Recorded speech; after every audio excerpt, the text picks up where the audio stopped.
O rangido da chave na fechadura me desperta. Não é 1960, é 2025 e estou em meu apartamento. Mas por um instante, sou novamente aquela menina de 13 anos, aterrorizada e confusa. Meus dedos, agora nodosos e trêmulos, acariciam as páginas amareladas do diário que sempre carrego comigo. A terceira xícara quebrada nesta semana. Desta vez, a asa do lado esquerdo, igual a que mamãe usava. O café derramado forma uma poça escura na mesa. Seu aroma forte misturando-se com o cheiro de mofo que parece nunca ter deixado minhas narinas, mesmo depois de tantas décadas. Mariana, murmuro para mim mesma, hoje é o dia. Aos 78 anos, decidi que é hora de contar minha história. O mundo precisa saber o que acontece quando pais desesperados fazem escolhas impensáveis, quando milionários gentis escondem monstros por trás de sorrisos educados, e quando uma criança é forçada a crescer nas sombras de uma mansão que é ao mesmo tempo prisão e lar. Pego minha velha boneca, a única lembrança tangível daquela vida distante, e a coloco na bolsa. É hora de enfrentar o mundo lá fora e meus próprios demônios. O elevador range ao descer. Cada andar, uma contagem regressiva para o momento em que terei que enfrentar a rua. Meu coração acelera. As mãos suadas agarram a alça da bolsa onde minha boneca de infância repousa. A agorafobia, minha companheira indesejada há tantos anos, ameaça me paralisar. Você consegue, Mariana, murmuro para mim mesma, ecoando as palavras que repeti incontáveis vezes dentro daquela mansão. O elevador para, as portas se abrem e o mundo exterior me recebe com sua vastidão assustadora. Cada passo é uma batalha. O burburinho da cidade, os carros passando, as pessoas apressadas, tudo isso era um sonho distante durante os anos de confinamento. Agora é uma realidade esmagadora. Fecho os olhos por um momento, sentindo o peso do diário em minha bolsa. É por isso que estou aqui. É por isso que devo continuar. A editora fica a apenas 3 quarteirões de distância, mas a caminhada parece interminável. Quando finalmente chego, minhas pernas tremem e minha respiração está ofegante. A recepcionista me olha com uma mistura de curiosidade e preocupação. Posso ajudá-la, senhora? Sim, respondo, minha voz mais firme do que me sinto. Tenho uma reunião com a editora-chefe. Meu nome é Mariana Alves. Enquanto espero, observo o ambiente moderno e luminoso da editora, tão diferente dos corredores sombrios e opressivos da mansão Vasconcelos. O cheiro de livros novos me envolve, mas por um momento é sobreposto pela lembrança do mofo dos porões onde costumava me esconder. Senhora Alves, a voz da editora me traz de volta ao presente. Você mencionou que sua história é complexa.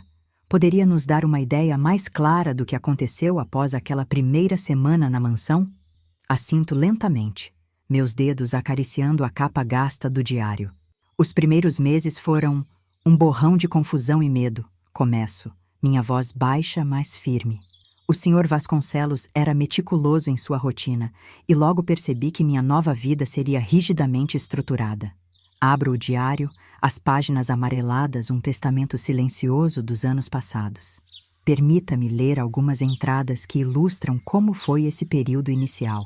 15 de agosto, 1960. O Sr. Vasconcelos insiste que eu tenha aulas todos os dias. Matemática, literatura, história. Como se eu estivesse em uma escola particular só para mim. A senhora Oliveira, a governanta, é quem ministra a maioria das aulas. Seus olhos são gentis, mas ela nunca responde quando pergunto sobre o mundo lá fora ou sobre quando poderei ir para casa. Hoje, durante a aula de francês, comecei a chorar de repente. Senti tanta falta da voz da minha mãe, do cheiro do jantar sendo preparado, até das brigas com meus irmãos.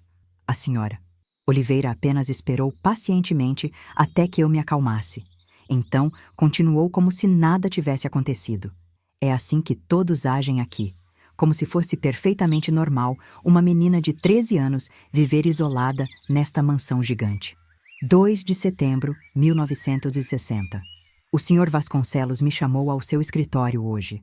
O cômodo é intimidante, com estantes de livros do chão ao teto e uma escrivaninha maior que minha antiga cama. Ele sorriu daquela maneira que nunca chega aos olhos e disse que estava satisfeito com meu progresso nas aulas. Você é uma menina muito inteligente, Mariana. Ele disse, sua voz suave como sempre. Com a educação adequada, você pode se tornar uma mulher extraordinária. Quis gritar que não queria ser extraordinária, que só queria voltar para casa. Mas as palavras ficaram presas na minha garganta. Em vez disso, murmurei um obrigada e fixei os olhos no tapete persa sob meus pés. Antes de me dispensar, ele acrescentou: lembre-se, Mariana, tudo isso é para o seu bem. O mundo lá fora é perigoso e imprevisível. Aqui você está segura. Enquanto saía do escritório, não pude evitar me perguntar: segura do quê? E a que custo? Levanto os olhos do diário, encontrando o olhar atento da editora. Essas primeiras semanas estabeleceram o padrão para os anos que se seguiriam. Explico. Uma rotina rígida de estudos, refeições meticulosamente planejadas e interações cuidadosamente controladas com o Sr. Vasconcelos e os poucos funcionários da casa. A editora se inclina para a frente, claramente intrigada. E quanto à sua família? Não houve tentativas de contato? Sinto um nó se formar em minha garganta. No início, eu perguntava constantemente. O Sr. Vasconcelos sempre dizia que eles estavam bem, que a dívida estava sendo paga, que em breve eu poderia vê-los. Mas em breve nunca chegava. Folheio mais algumas páginas do diário, parando em uma entrada particularmente dolorosa. 25 de dezembro, 1960. Primeiro Natal, longe de casa. Acordei esperando ouvir meus irmãos correndo pelo corredor, ansiosos para abrir os presentes. Em vez disso, silêncio. O Sr. Vasconcelos organizou um jantar elaborado. A mesa estava lindamente decorada, a comida era deliciosa, mas tudo tinha gosto de cinzas para mim. Ele me deu um livro de poesias como presente, em francês, para praticar meu vocabulário. Agradeci educadamente, mas por dentro eu só queria as meias tricotadas pela vovó e o abraço apertado do papai. Quando voltei para meu quarto, encontrei um pequeno pacote em minha cama. Dentro havia um cartão escrito à mão pela Sra. Oliveira, para que você sempre se lembre de quem é. O presente era um pequeno frasco do perfume que minha mãe costumava usar. Passei a noite toda chorando, o cheiro do perfume me lembrando de tudo que perdi. Foi nessa época, continuo, minha voz trêmula, que comecei a entender que minha estadia na mansão não seria temporária. O medo inicial começou a se transformar em uma espécie de resignação desesperada. A editora assente compassivamente. Como você lidou com essa realização? Fecho os olhos por um momento, deixando as memórias fluírem. No início, eu me rebelava de pequenas formas. Recusava-me a comer, ignorava as lições, tentava conversar com os funcionários sobre o mundo exterior. Mas o Sr. Vasconcelos tinha uma maneira de neutralizar qualquer ato de rebeldia. Abro o diário novamente, procurando uma entrada específica. 10 de janeiro, 1961. Ontem, me recusei a sair do quarto para as aulas. Fiquei deitada na cama, encarando o teto, imaginando o que minha família estaria fazendo. O Sr. Vasconcelos não gritou, não ameaçou. Simplesmente ordenou que as cortinas fossem fechadas e a porta trancada. Quando estiver pronta para se juntar ao mundo, Mariana, me avise, ele disse. Passei 24 horas na escuridão quase total. O silêncio era ensurdecedor. Quando finalmente pedi para sair, ele estava lá, sorrindo como se nada tivesse acontecido. Viu? Ele disse suavemente. O isolamento não é agradável, é? É por isso que estou aqui, para protegê-la desse tipo de solidão. A ironia de suas palavras me sufoca até hoje. Olho para a editora, vendo a mistura de horror e fascinação em seus olhos. O Sr. Vasconcelos era um mestre em manipulação psicológicas, explico. Ele nunca levantou a mão contra mim, mas suas táticas eram igualmente brutais de outras maneiras. Continuo narrando os eventos daquele ano fatídico. À medida que os meses passavam, minha rotina se solidificava. Acordava às 7h, tomava café da manhã às 7h30, começava as aulas às 8h. Literatura, matemática, história, ciências, tudo ministrado pela Sra. Oliveira ou por tutores que apareciam ocasionalmente, sempre sob a supervisão atenta do Sr. Vasconcelos. As tardes eram dedicadas a atividades culturais. O Sr. Vasconcelos insistia que eu aprendesse piano, pintura e até mesmo bordado. Uma dama deve ser versátil, ele dizia, como se estivesse me preparando para um futuro em alta sociedade e não me mantendo prisioneira. As noites eram as piores. Após o jantar, geralmente compartilhado em silêncio com o Sr. Vasconcelos, eu era enviada para meu quarto. A chave girando na fechadura se tornou o som que marcava o fim de cada dia. Um lembrete constante da minha falta de liberdade. Foi durante essas longas noites solitárias que o diário se tornou meu refúgio. Escrevia sobre meus dias, minhas memórias de casa, meus medos e esperanças. Era minha única conexão com meu verdadeiro eu. 15 de março, 1961. Hoje foi o dia. Passei semanas planejando, observando os padrões dos empregados, memorizando os sons da casa. Consegui uma cópia da chave. Não sei se a senhora Oliveira a deixou cair de propósito ou se realmente fui tão esperta. Esperei até a madrugada. Meu coração batia tão forte que tinha certeza que acordaria toda a casa. Abri a porta do meu quarto, desci as escadas evitando cada degrau que rangia. Quando finalmente alcancei a porta da frente, minhas mãos tremiam tanto que mal conseguia girar a chave. E então, liberdade. O ar fresco da noite, o céu estrelado, tudo parecia irreal. Dei alguns passos para fora dos portões e congelei. O mundo era grande demais, barulhento demais. Onde eu iria? Como chegaria em casa? E se minha família não me quisesse de volta? Foi então que senti uma mão em meu ombro. O Sr. Vasconcelos estava lá, vestido em seu robe de seda, me olhando não com raiva, mas com uma mistura de decepção e pena. Vamos voltar para dentro, Mariana, ele disse suavemente. Está frio aqui fora, e eu o segui. Não por medo de punição, mas porque naquele momento a mansão parecia mais segura do que o vasto desconhecido além dos portões. Paro de ler, sentindo o peso daquela noite mesmo após tantos anos. A editora me observa, sua expressão uma mistura de compaixão e fascínio mórbido. Depois daquela noite, continuo, algo mudou em mim. A realidade da minha situação finalmente se consolidou. Não era mais uma visitante temporária, uma hóspede indesejada. Eu era propriedade. A editora se inclina para a frente. Como você lidou com essa realização?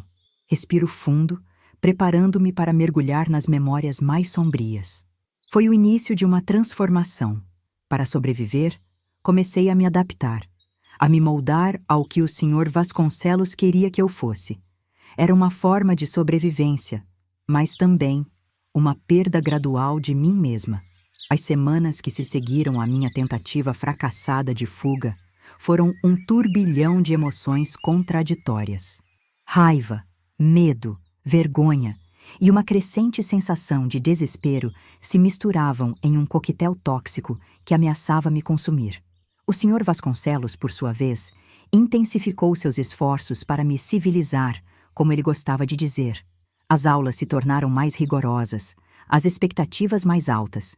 Ele começou a me incluir em jantares formais, me ensinando etiqueta e me apresentando a convidados cuidadosamente selecionados como sua protegida. 20 de abril, 1961. Hoje, durante o jantar, o Sr. Vasconcelos me pediu para tocar piano para seus convidados.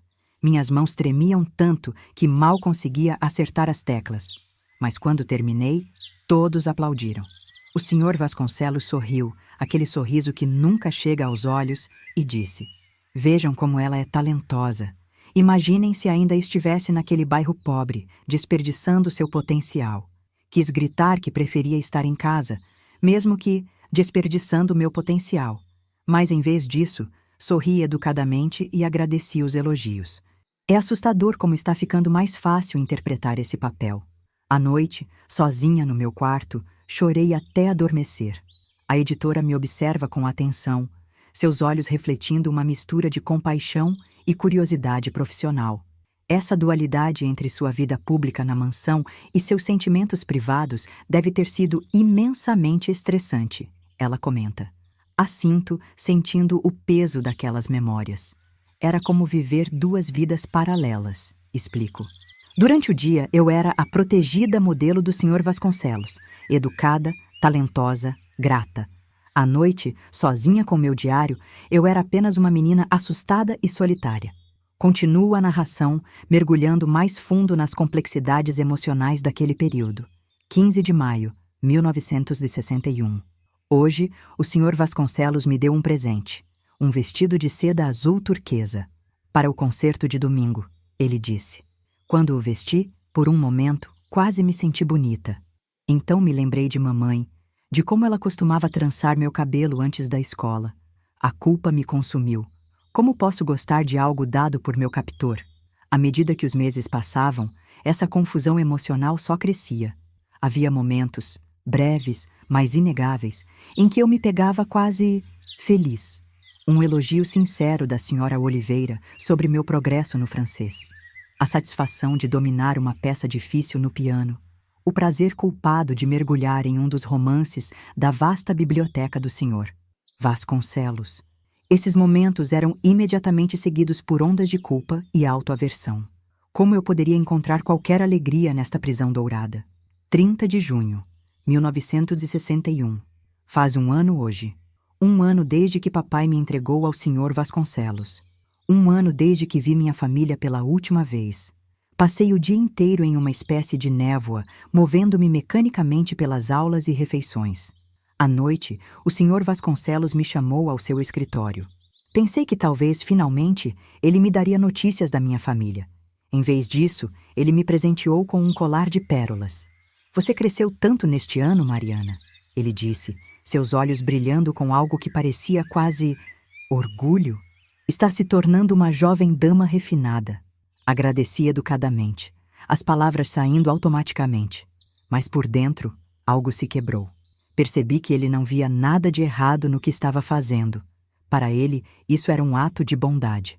Voltei para meu quarto e, pela primeira vez em meses, chorei até não ter mais lágrimas. Faço uma pausa na leitura, sentindo a emoção daquela noite ressurgir. A editora me oferece um copo d'água, que aceito com gratidão. Foi nesse momento, continuo após um gole, que comecei a entender o verdadeiro perigo da minha situação. Não era apenas o confinamento físico, mas a forma como o senhor Vasconcelos estava lentamente remodelando minha realidade, minha identidade. A editora assente, sua expressão séria. Como isso afetou seu senso de self? Respiro fundo, preparando-me para explorar uma das partes mais difíceis da minha jornada. Foi o início de uma fragmentação interna. Parte de mim, a parte que ainda se agarrava às memórias da minha família, da minha vida anterior, resistia. Mas outra parte começava a se adaptar, a internalizar os valores e expectativas do Sr. Vasconcelos. 15 de julho, 1961. Peguei-me hoje olhando para uma foto de revista, admirando o penteado elegante de uma socialite. Por um momento, imaginei-me assim, sofisticada, educada, parte deste mundo de luxo e cultura. O pensamento me enjoou. Estou me esquecendo de quem eu era, de onde vim. A menina que brincava na rua com os irmãos, que ajudava a mãe na cozinha, ela ainda existe? Esse conflito interno se intensificava a cada dia. O Sr. Vasconcelos era meticuloso em seu condicionamento. Cada elogio, cada pequeno privilégio concedido, cada novo conhecimento adquirido, era uma corrente invisível me prendendo mais firmemente a este novo mundo. 2 de agosto, 1961. Hoje, durante o almoço, o Sr. Vasconcelos mencionou casualmente que havia encontrado com meu pai na cidade. Deixei cair o garfo, o som ecoando na sala de jantar silenciosa. Como ele está? E minha mãe? Meus irmãos? As perguntas jorraram. O Sr. Vasconcelos sorriu daquela maneira enigmática. Eles estão bem, Mariana. Seu pai expressou gratidão por eu estar cuidando tão bem de você. Quis gritar, perguntar por que não podia vê-los, por que eles não me resgatavam, mas as palavras ficaram presas na minha garganta. Em vez disso, murmurei um obrigada e voltei a comer. O gosto da comida agora como cinzas na minha boca. À noite, deitada na cama, me perguntei: minha família realmente acredita que estou melhor aqui? Eles pensam em mim ou já me esqueceram? A dúvida plantada naquele dia cresceria como uma erva daninha nos anos seguintes, envenenando minhas memórias e esperanças. A editora observa minha expressão, claramente notando a dor que essas memórias ainda trazem. Essa manipulação psicológica parece ter sido incrivelmente intensa. Ela comenta suavemente. Como você conseguiu manter algum senso de identidade própria? Balanço a cabeça lentamente, refletindo sobre a pergunta. Foi uma luta constante, respondo. Havia dias em que eu mal me reconhecia, mas havia 3 coisas que me ancoravam: minha boneca de infância, este diário e as memórias da minha família. Por mais que o Sr. Vasconcelos tentasse distorcê-las. Continua a narrativa, mergulhando mais fundo no turbilhão emocional daquele período. 20 de agosto, 1961.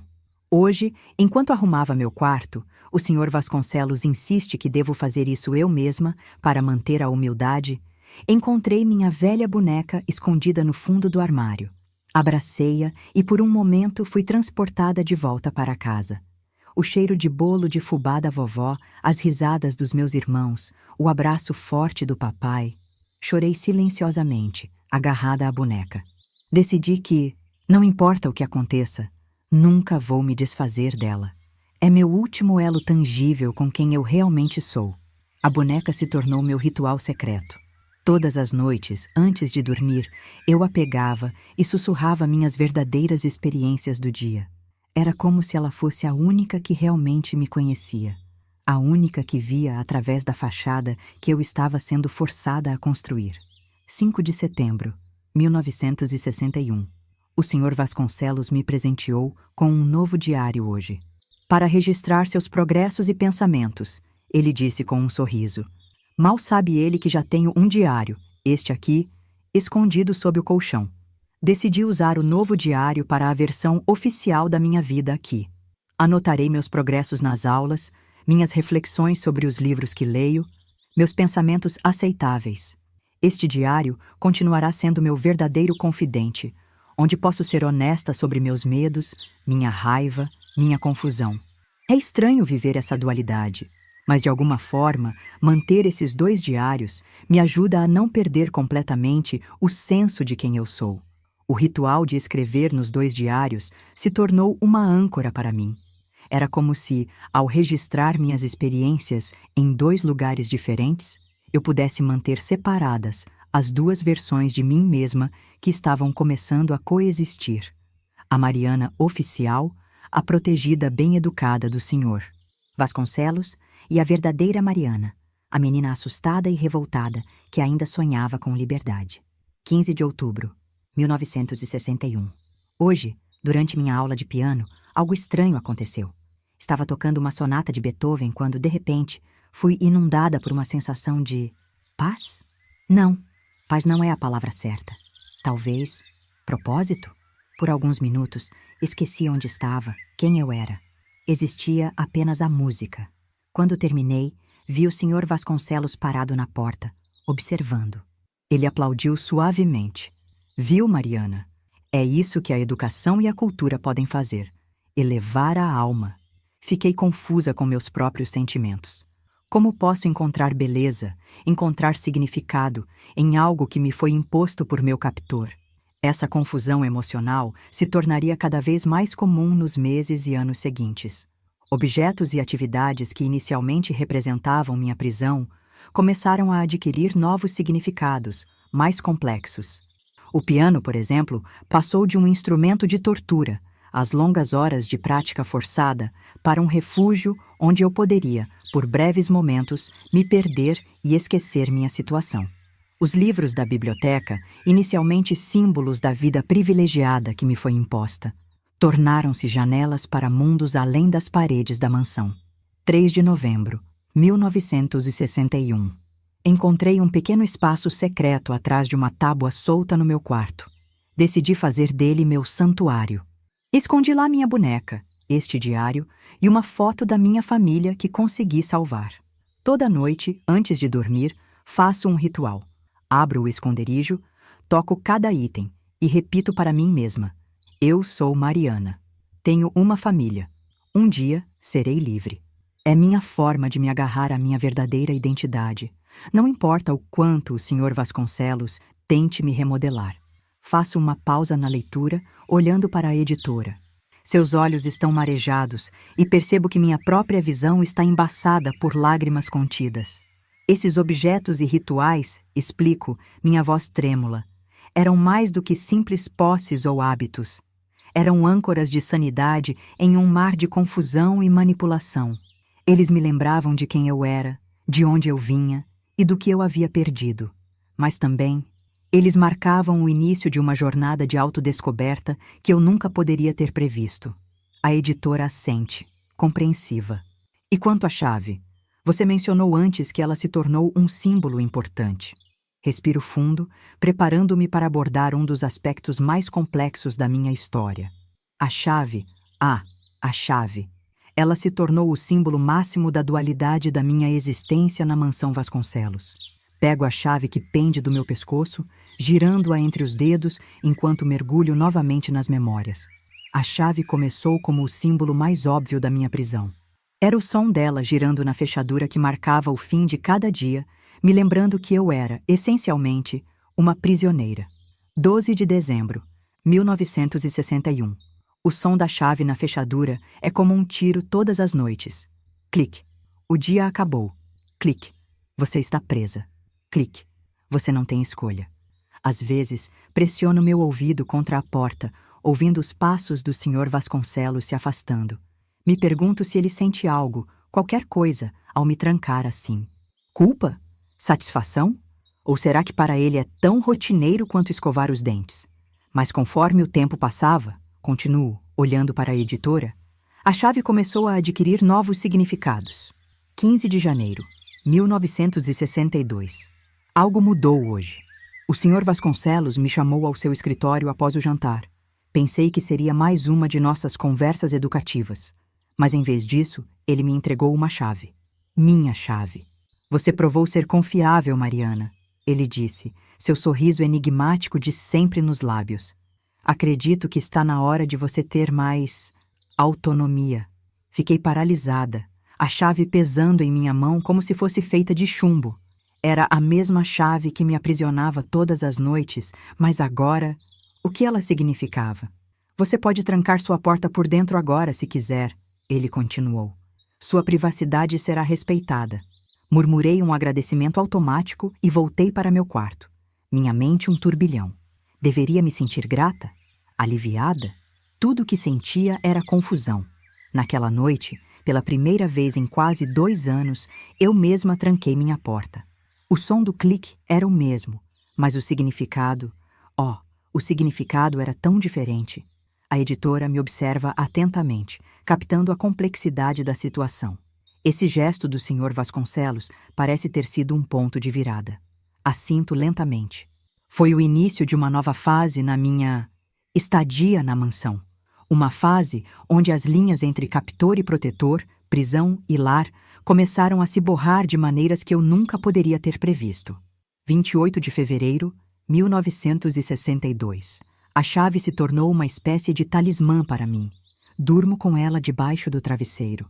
Às vezes, acordo no meio da noite e a seguro com força, como se ela pudesse me ancorar à realidade. Mas qual realidade? A da menina que foi arrancada de sua família? Ou a da jovem que está lentamente se acostumando com esta vida de luxo e educação?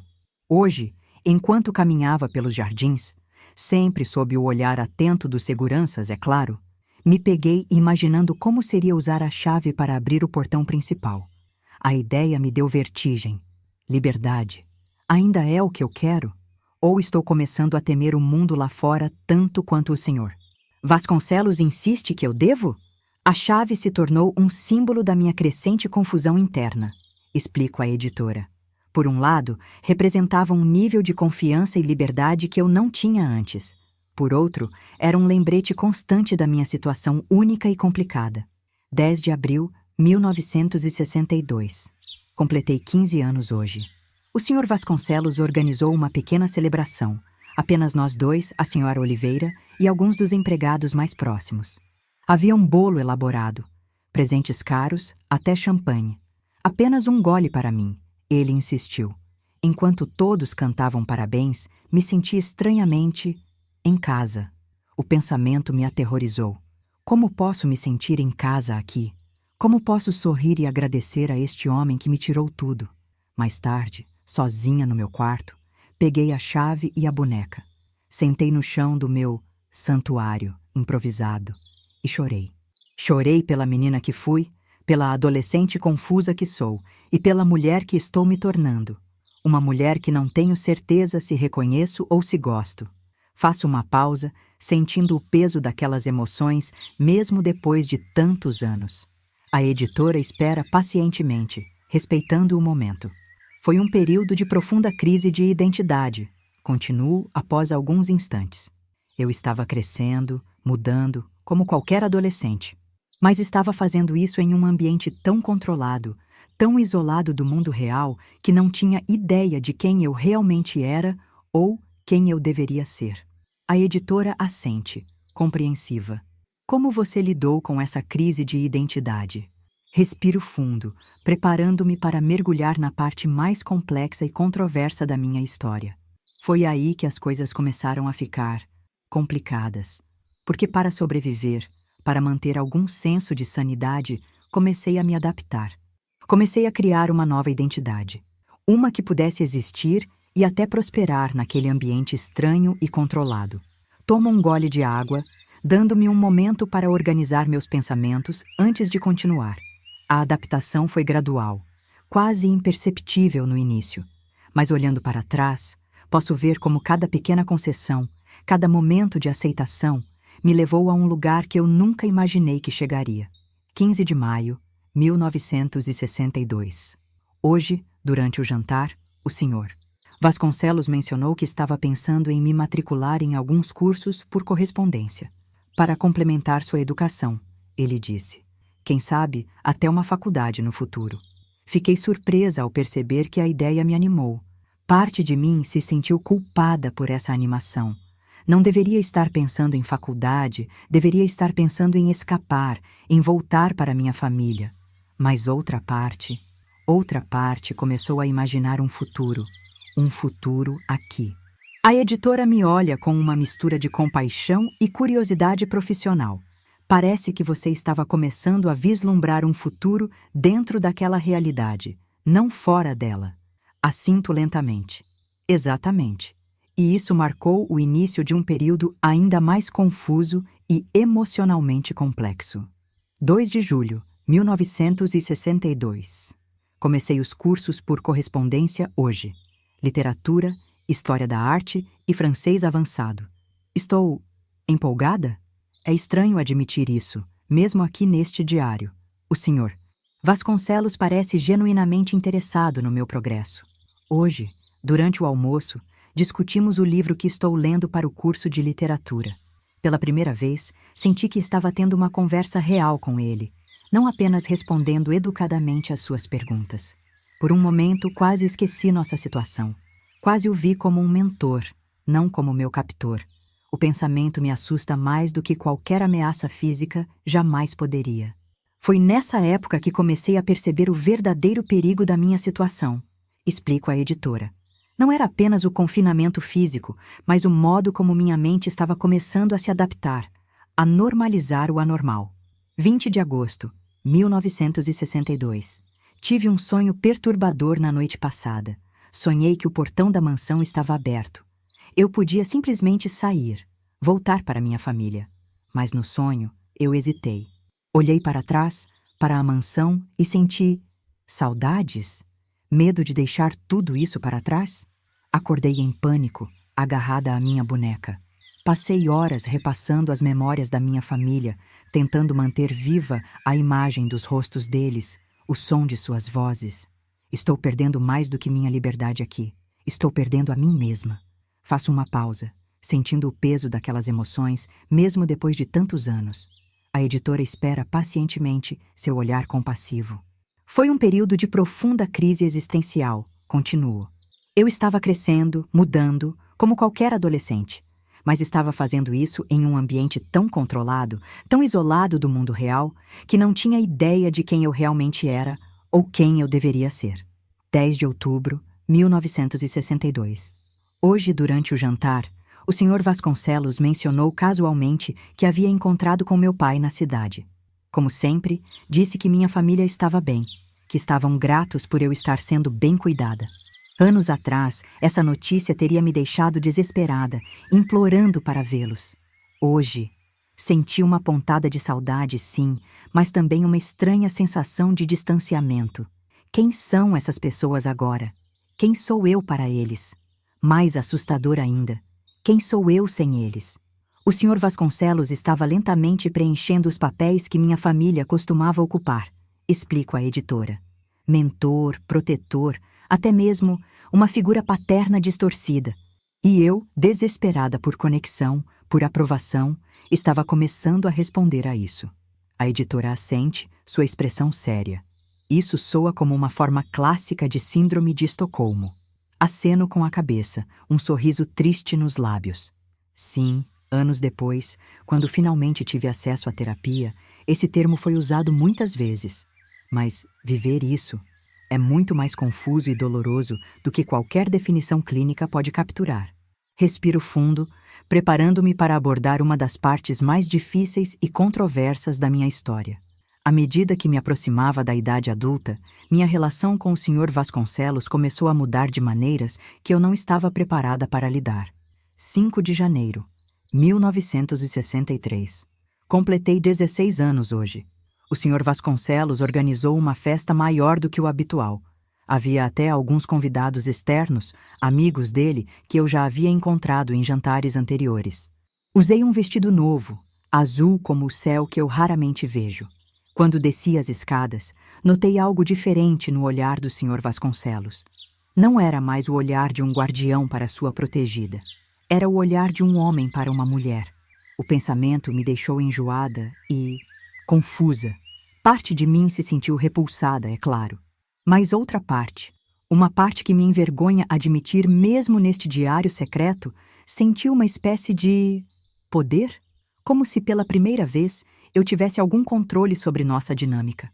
Passo a mão pelo rosto, sentindo o peso dessas memórias. A editora me observa atentamente, seu olhar uma mistura de compaixão e interesse profissional. Essa mudança na dinâmica entre vocês deve ter sido incrivelmente perturbadora, ela comenta suavemente. Assinto. Foi o início de um período ainda mais complexo e confuso. Eu estava me tornando uma jovem mulher, com todos os desejos e inseguranças que isso implica, mas estava fazendo isso em um ambiente tão distorcido, tão isolado do mundo real. 20 de março, 1963. O Sr. Vasconcelos começou a me incluir mais em seus eventos sociais, jantares, concertos, até mesmo uma vernissage em uma galeria de arte local. Hoje, durante um desses eventos, um dos amigos dele comentou como eu havia florescido em uma bela jovem. O Sr. Vasconcelos sorriu, aquele sorriso que nunca chega aos olhos, e disse: Mariana é meu maior orgulho. Senti uma onda de emoções contraditórias.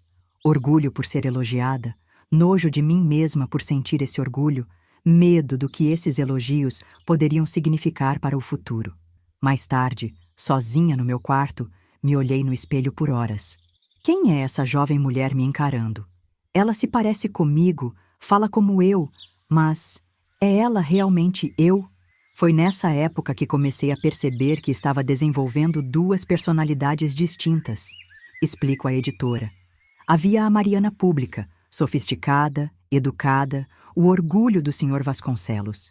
E havia a Mariana privada, confusa, assustada, ainda agarrada às memórias de uma vida que parecia cada vez mais distante. 15 de junho, 1963. Hoje, durante nossa aula de literatura, o Sr. Vasconcelos e eu discutimos Lolita de Nabokov. A ironia da situação não me escapou. Ele falou sobre a genialidade da prosa, sobre as camadas de significado no texto. Eu mal conseguia me concentrar, minha mente girando com paralelos perturbadores entre o livro e minha própria vida. Quando terminamos, ele colocou a mão no meu ombro.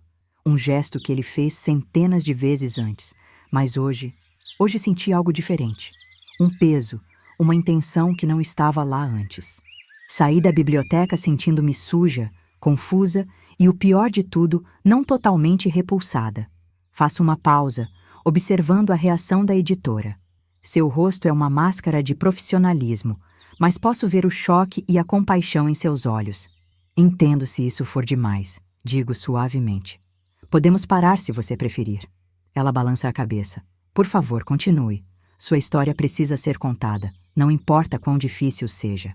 Assinto grata por sua compreensão. Os meses que se seguiram foram um turbilhão de emoções contraditórias. Raiva, medo, confusão e... algo mais, algo que eu não queria admitir nem para mim mesma. O Sr. Vasconcelos nunca cruzou nenhuma linha física, mas a tensão estava lá, palpável, crescendo a cada dia. 10 de setembro, 1963. Hoje, durante o jantar, o Sr. Vasconcelos mencionou a possibilidade de me enviar para a universidade no próximo ano. Você está pronta para o mundo lá fora, Mariana, ele disse. Mas lembre-se, esta sempre será sua casa. A ideia de liberdade, de uma vida além destes muros, deveria me empolgar. Em vez disso, senti pânico. O mundo lá fora parece vasto, assustador, desconhecido. E o pior de tudo, parte de mim não quer ir. Parte de mim quer ficar aqui, neste mundo que conheço, com este homem que... Que o quê? Que me aprisionou? Que me moldou? Que me salvou? Não sei mais. Não sei de nada. Foi nesse momento, digo à editora, minha voz trêmula, que percebi o verdadeiro horror da minha situação. Não era apenas que eu estava presa fisicamente. Era que eu havia sido tão completamente remodelada que a ideia de liberdade me aterrorizava. A editora assente, seu olhar demonstrando uma mistura de compaixão e um entendimento profissional da complexidade da situação. Essa realização deve ter sido devastadora. Ela comenta suavemente. Concordo com a cabeça, sentindo o peso daquelas memórias. Foi como se o chão tivesse sido arrancado de sob meus pés. Tudo que eu pensava saber sobre mim mesma, sobre minha situação, foi posto em questão. 15 de outubro, 1963. Hoje foi o dia em que tudo mudou. O dia em que meu mundo, já tão frágil e confuso, finalmente implodiu. O Sr. Vasconcelos me chamou ao seu escritório após o jantar. Pensei que seria mais uma de nossas discussões sobre meu futuro acadêmico. Em vez disso, ele estava segurando uma pasta. Mariana, ele disse, sua voz mais suave que o normal. Há algo que precisamos discutir. Ele abriu a pasta e tirou alguns documentos. Reconheci imediatamente a assinatura do meu pai. Seu pai transferiu sua guarda legal para mim. Ele explicou, seus olhos fixos nos meus. Legalmente, você é minha filha agora. Senti como se todo o ar tivesse sido sugado da sala. Filha? Como isso era possível? Como meu próprio pai poderia? Mas, por quê? Consegui balbuciar. O Sr. Vasconcelos suspirou, um som que parecia quase triste. Seu pai acumulou mais dívidas ao longo dos anos. Esta foi a única maneira de proteger você e sua família de consequências desagradáveis. Minha mente girava. Dívidas? Consequências? O que isso significava para minha família? Para mim? O que isso significa para nós? Perguntei, minha voz tremendo. O Sr. Vasconcelos se levantou, caminhou até onde eu estava sentada e colocou uma mão em meu ombro. Significa, minha querida, que seu futuro está inteiramente em suas mãos agora. Você pode ir para a universidade, viajar o mundo, fazer o que quiser. Ou... Ele fez uma pausa, seus olhos encontrando os meus. Havia algo lá que nunca tinha visto antes. Vulnerabilidade? Esperança? Ou você pode ficar aqui comigo. Não como minha protegida, mas como minha parceira, em todos os sentidos. O mundo pareceu parar. Eu podia ouvir meu coração batendo em meus ouvidos, sentir o sangue correndo em minhas veias. Parceira? Em todos os sentidos? O que ele estava sugerindo?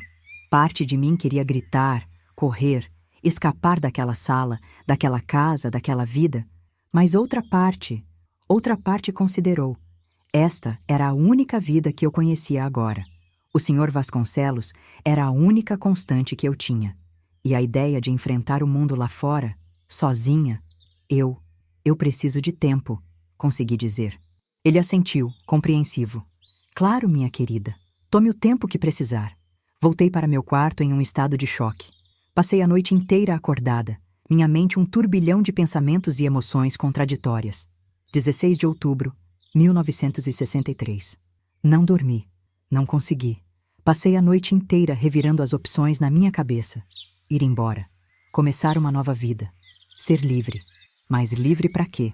Para quem? Quem sou eu fora destas paredes? O que sei do mundo além do que aprendi nos livros e nas lições do Sr. Vasconcelos? E se eu ficasse, o que isso significaria? Poderia aprender a amá-lo? Ele já me ama, do seu jeito distorcido? Peguei minha boneca, meu diário, a velha foto da minha família. Olhei para esses fragmentos do meu passado e me perguntei: quem é essa garota nas fotos? Ela ainda existe? Amanhã chegou e eu ainda não tinha uma resposta. Faço uma pausa na narrativa, olhando para a editora. Seu rosto é uma máscara de choque e compaixão. Essa deve ter sido uma decisão impossível. Ela comenta suavemente. Assinto, sentindo o peso daquele momento mesmo depois de tantos anos. Foi o momento mais difícil da minha vida. Eu estava presa entre dois mundos, um que conhecia, por mais distorcido que fosse, e outro que me aterrorizava com sua vastidão desconhecida. Continuo. 17 de outubro, 1963. Passei o dia evitando o Sr. Vasconcelos. Vaguei pelos jardins, pelos corredores da mansão, tocando as paredes, os móveis, como se quisesse absorver cada detalhe. À noite, ele me chamou novamente ao seu escritório. Seu rosto estava tenso, expectante. Então, Mariana, qual é sua decisão? Olhei para ele, este homem que havia sido meu captor, meu professor, meu tudo, e percebi que não podia mais distinguir entre gratidão e ressentimento, entre amor e ódio. Comecei, minha voz falhando. Eu não posso ficar. Algo passou pelo rosto dele. Dor? Decepção? Raiva? Mas foi apenas um lampejo. Logo, sua expressão voltou ao normal. Aquela máscara de calma que eu conhecia tão bem. Entendo, ele disse suavemente. Você sempre foi mais forte do que eu imaginava. Ele se levantou, caminhou até uma gaveta e tirou um envelope. Aqui, disse, me entregando.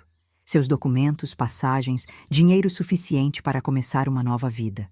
Eu espero que você encontre a felicidade, Mariana. Peguei o envelope com mãos trêmulas. Era isso? Depois de todos esses anos, ele simplesmente me deixaria ir? Por quê? Perguntei, minha voz mal acima de um sussurro. Por que agora? Ele sorriu, um sorriso triste que, pela primeira vez, chegou aos seus olhos. Por que, minha querida? Você não pode amar verdadeiramente alguém que não é livre para ir embora. Saí do escritório em estado de choque. Voltei ao meu quarto. Fiz uma mala pequena. Minha boneca, meu diário, algumas roupas. Quando cheguei à porta da frente, o Sr. Vasconcelos estava lá. Adeus, Mariana, ele disse.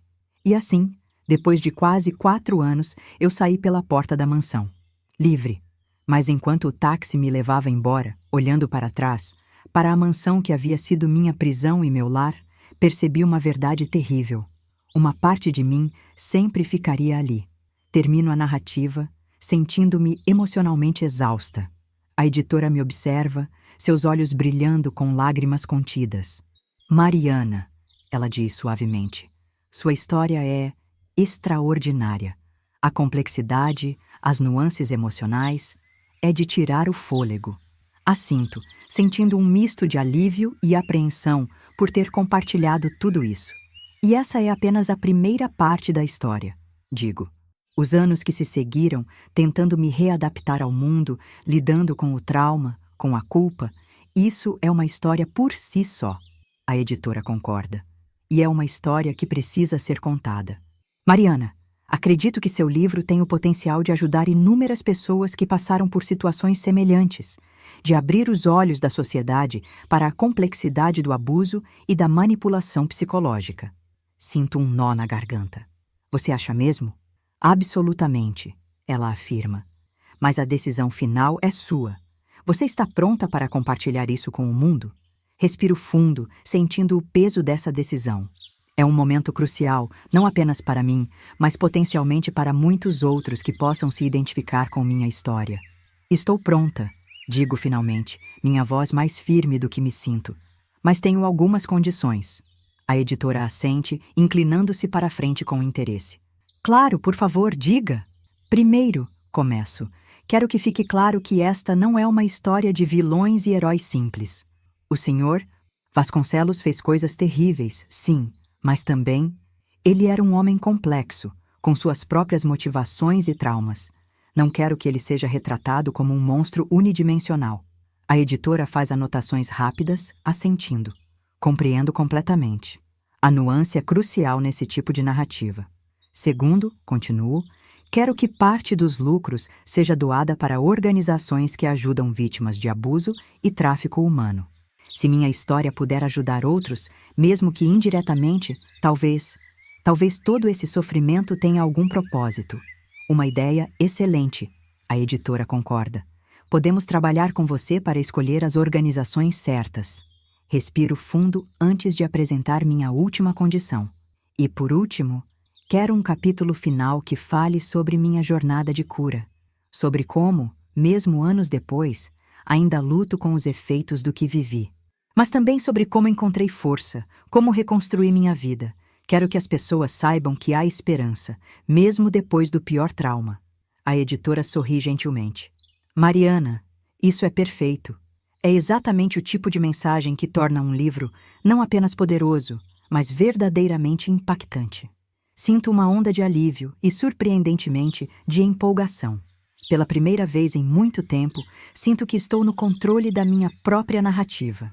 Então, digo, um pequeno sorriso se formando em meus lábios. Por onde começamos? A editora se levanta, estendendo a mão. Começamos com um contrato, e então... Então começamos a escrever sua história, Mariana. Sua verdadeira história. Aperto sua mão, sentindo uma mistura de nervosismo e determinação. Enquanto saímos de seu escritório para finalizar os detalhes, não posso deixar de pensar em como cheguei até aqui. Meses se passaram desde aquela primeira reunião com a editora. O processo de escrita foi intenso, doloroso, mas também incrivelmente libertador. Cada palavra no papel era como remover uma camada de pele velha, revelando uma nova versão de mim mesma. Hoje, estou de volta à mansão Vasconcelos. Não como prisioneira, não como protegida, mas como uma mulher livre, dona de sua própria história. O lugar foi transformado em um museu, como mencionei antes, dedicado à filantropia do Sr. Vasconcelos. Caminho pelos corredores, cada objeto, cada cômodo, evocando memórias, algumas dolorosas, outras quase doces. É estranho como o tempo pode suavizar até mesmo as arestas mais afiadas do trauma. Chego ao meu antigo quarto. Uma placa na porta diz quarto de hóspedes. Quase rio da ironia. Dentro, tudo está meticulosamente arranjado para parecer como era naquela época. Mas falta algo. Falta a vida, a confusão de emoções que saturava cada centímetro deste espaço. Tiro da bolsa minha velha boneca. Olho para ela por um longo momento, sentindo o peso de todas as histórias que ela carrega. Então, gentilmente, a coloco na cama. Não deixo nenhuma explicação, nenhuma nota. Que os visitantes e curadores façam suas próprias interpretações. Talvez alguém note a discrepância, a estranheza de uma boneca gasta em meio a um quarto tão perfeitamente arranjado. Talvez isso os faça questionar a narrativa oficial. Enquanto saio, ouço um grupo de adolescentes discutindo sobre o Sr. Vasconcelos. Suas vozes são animadas, cheias de especulações e teorias. Sorrio discretamente. A conversa está acontecendo. As perguntas estão sendo feitas. Do lado de fora, respiro fundo o ar da tarde. O medo de espaços abertos ainda está lá, mas é apenas um sussurro agora, não mais um grito. Toco a chave que ainda carrego no pescoço. Não mais um símbolo de prisão, mas um lembrete da força que descobri em mim mesma. Olho uma última vez para a mansão antes de partir. Uma parte de mim sempre estará aqui, é verdade. Mas agora entendo que isso não me define. Sou mais do que meu passado, mais do que o que foi feito comigo. Sou Mariana, sobrevivente, contadora de histórias. E minha história ainda está sendo escrita.